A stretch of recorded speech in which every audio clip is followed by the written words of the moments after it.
On va continuer à parler petit plaisir et grand média, ou grand plaisir et... Enfin, plaisir et média, disons tout simplement. Je vais appeler Emmanuelle Jarry, fondatrice de C'est meilleur quand c'est bon, cofondatrice, à me rejoindre sur scène.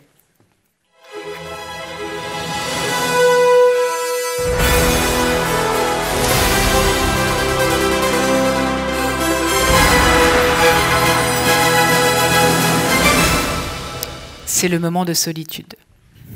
Je vais recommencer au cas où. Emmanuelle, es-tu là? Est-ce qu'Emmanuelle Jarry, est-ce que peut-être quelqu'un en régie a une info? Par exemple, mettez 2 coups de lumière si je passe à la séquence prochaine et laissez allumer si Emmanuelle nous rejoint. Emmanuelle est là. Je vais recommencer. On va continuer à parler petits plaisirs et grands médias et j'ai le plaisir d'appeler à me rejoindre sur scène Emmanuelle Jarry, cofondatrice de C'est meilleur quand c'est bon. Ça va Emmanuelle? Bonjour. Tous.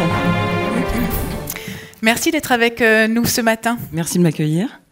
Alors Emmanuelle, vous êtes aujourd'hui donc à la tête de C'est meilleur quand c'est bon. Je vais à nouveau scroller parce que tout ça m'a fait perdre complètement le...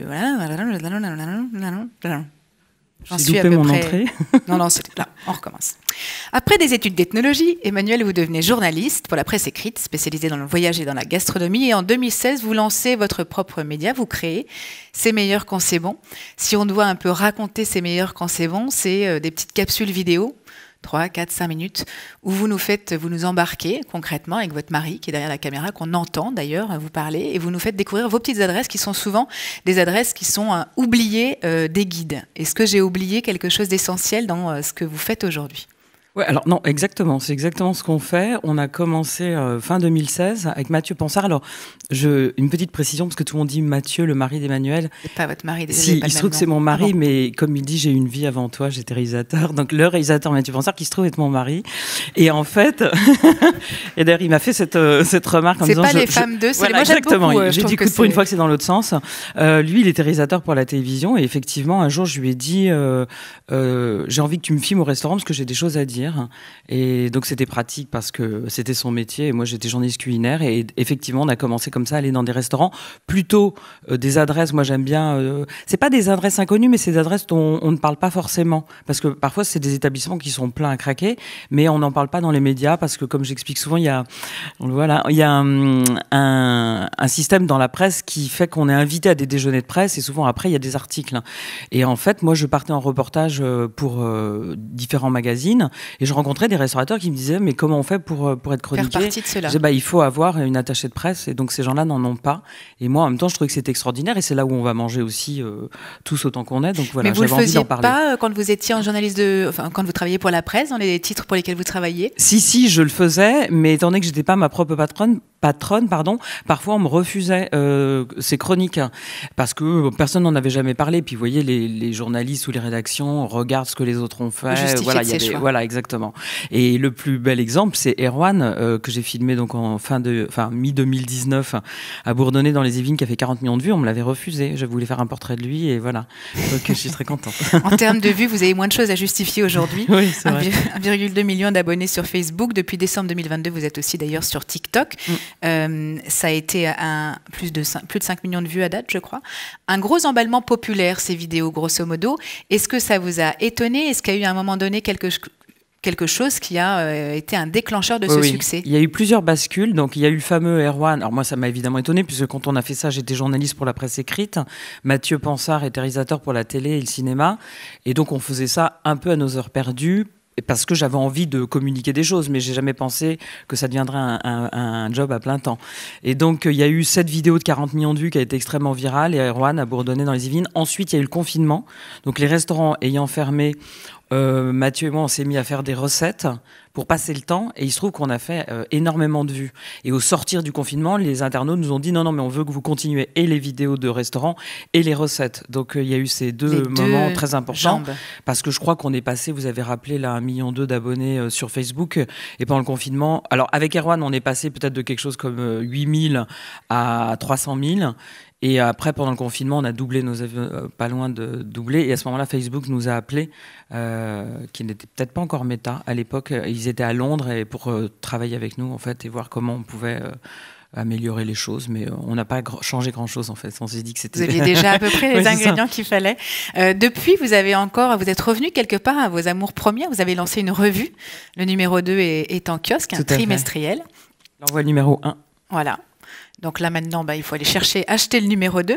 Là, vous avez eu une couverture médiatique assez dingue aussi. On vous a vu, entendu partout, sur tous les grands médias.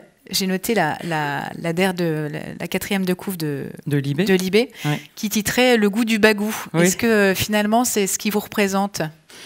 Oui, c'est vrai que j'aime bien parler. En fait, souvent, vous parliez des médias. Dimanche, j'étais sur Europe 1 chez Frédéric Tadei qui me disait « Mais vous n'avez pas marre de cuisiner ?» J'ai dit finalement, depuis que je fais cette émission, je cuisine moins qu'avant parce que j'ai plus beaucoup de temps. Je suis entrepreneur, peut-être on dit, je sais pas. Et donc j'ai moins le temps de cuisiner, mais ce que j'aime surtout, c'est lire et parler de la cuisine, lire des choses. J'ai fait des études d'histoire et d'anthropologie, donc je me suis intéressée à la cuisine à travers ce qu'elle peut nous dire de notre monde, du monde qui nous entoure ou des autres cultures. Et donc, oui, j'aime beaucoup parler de ça. Et dans les vidéos, je crois que c'est un peu ce qui nous caractérise, c'est cette façon de parler de la cuisine, où je ne décortique pas forcément mon assiette, mais où je parle de ce que ça peut m'évoquer, en fait. C'est pas très journalistique comme approche, presque. Non, oui, c'est ça. Mais en fait, aujourd'hui, on est suivi dans pas mal de pays de personnes qui nous disent « Jamais je j'irai dans ce restaurant et je regarde quand même parce que ça me fait découvrir la France ou ça me divertit. » Donc, en fait, c'est quand même à l'origine un guide de bons restaurants, de bonnes tables ou de bonnes recettes, mais finalement c'est aussi une émission de divertissement pour redécouvrir la France. Alors comment est-ce que vous avez construit le chemin de fer pour le coup de la revue ? Comment est-ce que vous avez justement, vous parlez des recettes d'un côté, des petites adresses de l'autre, et puis de votre passion pour l'humain ? Oui, c'est ça. J'ai pas fait d'école de journalisme, j'aurais dû. Quand on me demande des conseils aujourd'hui, je dis si vous voulez travailler dans la presse, faites une école de journalisme, c'est quand même bien parce que le chemin était un peu compliqué et long. Mais en tout cas, donc j'ai commencé à travailler pour la presse écrite en tant que journaliste art de vivre. Et après, j'ai travaillé pour Paris Match et j'ai fait des grandes enquêtes sur l'alimentation et comprendre notre société. Et donc je voulais que cette revue, ça soit à mi-chemin entre les deux, art de vivre et grandes enquêtes. Et parce que moi, c'est les deux qui m'intéressent. J'aime quand même manger, le plaisir de la table, mais j'aime comprendre et donc je voulais qu'il y ait les deux. Je dis j'ai pas fait d'école de journalisme parce que peut-être si j'en avais fait, on m'aurait dit mais non, il faut choisir ton camp. Soit tu es du côté de l'art de vivre, soit tu es du côté de l'enquête. Et voilà, donc j'ai voulu que ça, voilà, et là j'ai voulu que ça soit les deux. On a un nouveau DA qui est en train de préparer le numéro 3, c'est Serge Ricot qui est un grand DA parce qu'il était à l'Obs, à Télérama, et donc je lui ai dit je voudrais qu'il y ait vraiment deux univers. Tous les sujets art de vivre qui soient maquettés avec qu'on se ressente que c'est de l'art de vivre, et tous les sujets société et enquête différemment. Très lisible à l'œil. Et il est en train de travailler à ça et je crois que ça va être bien. Et votre rubrique fétiche, vous en avez une ou pas ? Oui, c'est la grande enquête. Donc là, c'était sur le numéro 1, pourquoi on mange si mal dans les gares et sur les stations d'autoroute. Moi, j'ai beaucoup fait de reportages, donc je passe mon temps à manger des sandwichs immondes dans les stations d'autoroute et dans les gares. Dès qu'on passe la frontière, qu'on va en Italie, en Espagne, au Portugal, on mange divinement bien. Je me suis dit pourquoi en France ? Donc voilà, il y a Pierre Bafoile qui travaille pour d'autres, pour Les Jours, pour France Culture, qui a fait cette enquête. Le numéro 2, c'était faut-il mettre du sentiment dans nos assiettes ? Et on a fait une enquête sur notre consommation de viande parce que on me reproche souvent de trop manger de viande. Et je dis que je suis une végétarienne contrariée. Parce que c'est vrai que j'aime énormément les légumes, mais j'aime les restaurants traditionnels. Et pourquoi dans les bistrots traditionnels, on mange surtout de la viande et du poisson ?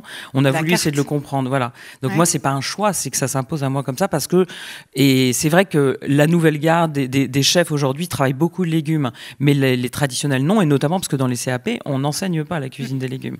Alors, donc, il y a les sentiments, mais il y a presque l'inverse aussi. Il y a l'intellect. Est-ce qu'on n'a pas un peu peut-être trop, et je parle de la presse, des médias, intellectualisé le rapport qu'on a à l'assiette, les guides eux-mêmes, le vocabulaire parfois est quand même... Oui, peut-être, mais en même temps, nous, notre baseline, c'est arrêtons de manger idiot.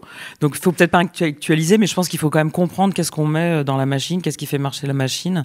J'entendais tout à l'heure, on parlait des avocats. Vous voyez, moi, je me suis interdit aujourd'hui les avocats, alors que ça peut être très, très bon, mais j'avais lu une grande enquête sur tous les méfaits, de la déforestation, etc., des avocats. Donc, je me suis dit, non, on arrête de manger. Mais surtout que comme il y avait une mode, on peut en manger de temps en temps. Le problème, c'est l'excès.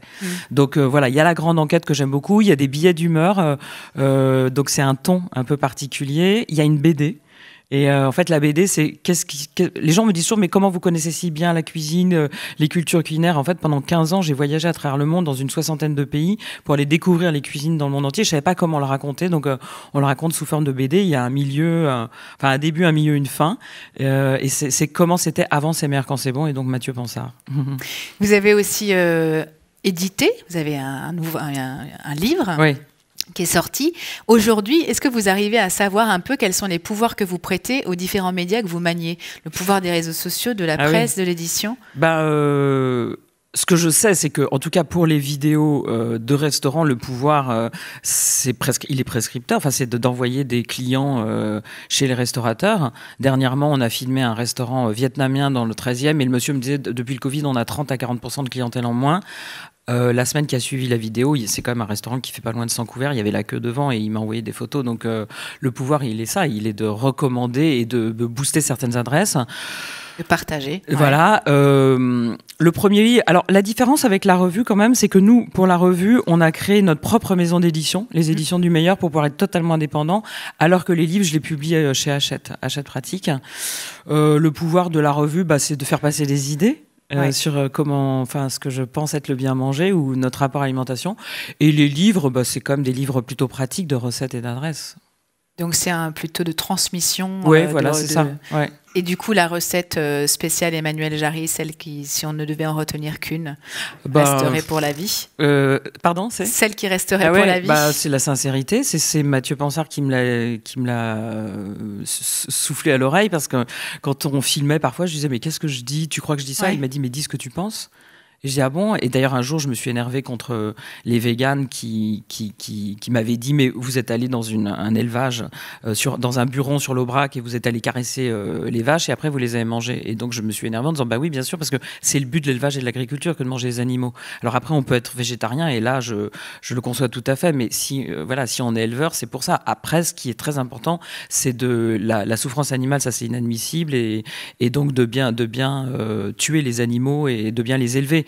Et donc, je l'ai dit, et la vidéo a fait 10 millions de vues. Il n'y a pas une personne végane qui s'est emportée contre nous, parce qu'il y avait un discours derrière. Parce que vous l'avez dit aussi, vous avez expliqué. Je l'ai dit sincèrement, comme je le pensais. Et au contraire, j'ai eu plein de gens qui m'ont dit, les végétariens ou les véganes sont parlent beaucoup, et nous, les amateurs de viande, on parle pas. Donc merci de d'avoir défendu notre cause. Mais je l'ai défendu pas par posture ou quoi. Je l'ai dit parce que vraiment, je le pense. Moi, je mange de la viande. Je pense qu'il faut en manger raisonnablement, de la très bonne viande française. Voilà. Et donc la sincérité, ça serait peut-être, pour répondre à votre question, le message. Oui. Et du coup, aujourd'hui, là, pour les prochaines adresses que vous allez nous faire découvrir, est-ce que quelque part, depuis ces 175, je sais, vous savez bien mieux que moi combien d'adresses vous avez fait découvrir aux Français à travers ces meilleurs quand c'est bon. Ouais, il y en a plus de 300, je crois, parce qu'il y a aussi des postes où enfin bon, voilà. Ouais. Bon, vous avez changé un petit peu votre façon de... Oui. Ouais. En fait, par exemple, récemment, on a filmé un restaurant étoilé à Montpellier, alors que j'avais plutôt... Vous l'étiez interdit. Ouais. Enfin, je m'étais pas interdit, mais j'aimais les bistrots. Et puis là, en fait, ça s'appelle C'est meilleur quand c'est bon. Il se trouve que c'était très bon. Donc, je me suis dit, pourquoi en fait je le filmerais pas? Et surtout, il avait un menu à 45 € entrée, plat, dessert. Et la veille, j'avais mangé un plat à 45 € à Paris. Et donc, j'avais dit quand même, il travaille super bien. Je lui ai dit, comment vous faites pour faire ça, alors que voilà. Et donc il m'a dit, ça veut dire qu'il faut choisir bien les produits, il faut beaucoup cuisiner. Et je me suis dit, ça c'est des gens qui font de la belle cuisine, il faut aussi les mettre en avant. Donc on n'est plus que dans les petits. En fait, je chronique aussi des restaurants que j'aurais peut-être pas chroniqués par le passé parce qu'ils sont plus chers, et je me suis dit, pourquoi je m'adresse qu'à des gens qui ont une bourse réduite, aussi à des gens qui ont beaucoup d'argent. Ils ont besoin d'avoir des chroniques. Alors moins, parce qu'on est moins nombreux à être très riches que moyennement riches, mais voilà. Donc il y a des restaurants peut-être que j'aurais pas chroniqué à 5-6 ans, et aujourd'hui je me dis, oui, c'est bon. C'est ça, en fait, mon mantra. Hein. C'est est-ce que je trouve ça bon? Alors, c'est mon goût à moi, mais... Voilà. Ouais. Oui, c'est quand même subjectif. C'est pour ça qu'on fait ça aussi. Pour conclure, peut-être sur la revue, sur le numéro 2, puisque le 3 est en fabrication, est-ce que vous êtes content pour l'instant des ventes? Vous avez plusieurs façons de vendre la revue, que ce soit en kiosque, des modes d'abonnement à vie, ou au numéro, ou au en numéro, pack. Surtout pour un an. Voilà. Bon, là, l'abonnement à vie, c'était aussi une façon de soutenir le projet. Aujourd'hui, il y a abonnement à 1 an, 2 ans. Oui, je suis assez contente. On doit être à 18 000 abonnés. tourné, on a tiré à 70 000 exemplaires, on a très bien vendu en kiosque, un peu moins en librairie, parce que Hachette nous distribue en librairie, sinon en kiosque. Le deuxième numéro, c'est super bien vendu. Et là, on attend le 3, mais surtout, ce qui me satisfait beaucoup, c'est qu'on évolue. Enfin, le premier numéro, c'était un numéro de lancement, on tâtonnait, donc j'ai vu ce qui allait, ce qui n'allait pas. J'ai beaucoup échangé avec et les abonnés et aussi mes confrères. Et donc là, il y a encore des nouvelles rubriques et le numéro 3 est encore plus abouti, donc ça, il me plaît beaucoup. Il sera en kiosque le 30 novembre. Voilà, pour le teaser. Merci beaucoup, à vous. Emmanuelle Jarry, d'avoir été avec nous. C'est meilleur quand c'est bon. Merci, Emmanuelle.